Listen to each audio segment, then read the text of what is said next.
In the endless steppes of Central Asia, the sky was bright blue by day and filled with millions of stars at night.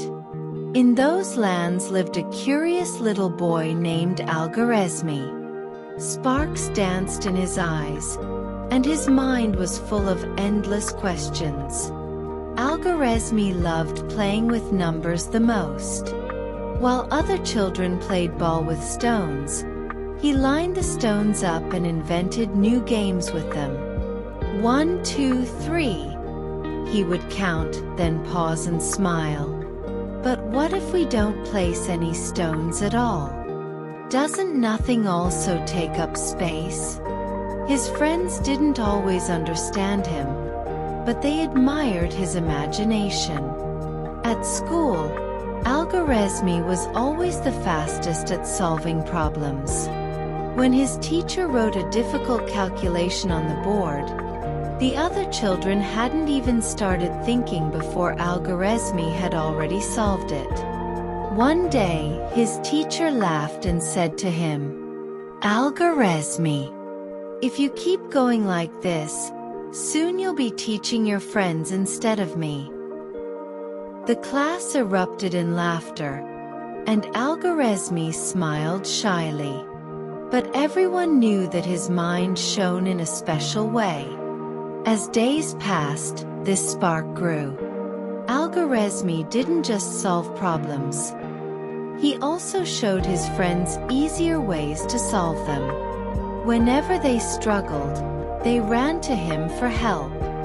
Even the town merchants began to consult him from time to time. One day, a merchant selling apples at the market was confused with his account book. He couldn't figure out how many apples he had sold or given away for free. Little Alghorezmi approached. "Shall I help?" he asked. He arranged the apples with small stones, counted 10 for each stone, separated the missing ones, and lined up the rest. Finally, he turned to the merchant with a smile. "See? It's that simple. When you add and subtract, this is the result." The merchant's eyes widened. "You are so small, but your calculations are masterful. From now on, stay by my side and my accounts will never be wrong again." From that day on, the market merchants frequently asked for his advice. Alghorezmi showed the order of numbers with stones, lines, and shapes, making everyone's work easier. People began calling him the Little Wise One. One night, while playing with friends, one of the game stones went missing. The children were upset, saying, "The game is over." But Alghorezmi drew a small circle on the ground. "Look," he said, "the stone isn't here, but this mark takes its place. Sometimes what is invisible can still do a great job." The children looked amazed. Unbeknownst to them, Alghorezmi was giving numbers a brand new symbol. Alghorezmi watched the sky at night, recorded the movements of the stars, and during the day measured the shadow lengths of objects at different seasons and hours. With endless curiosity and enthusiasm, he was always seeking to make things easier and solve them. Years passed.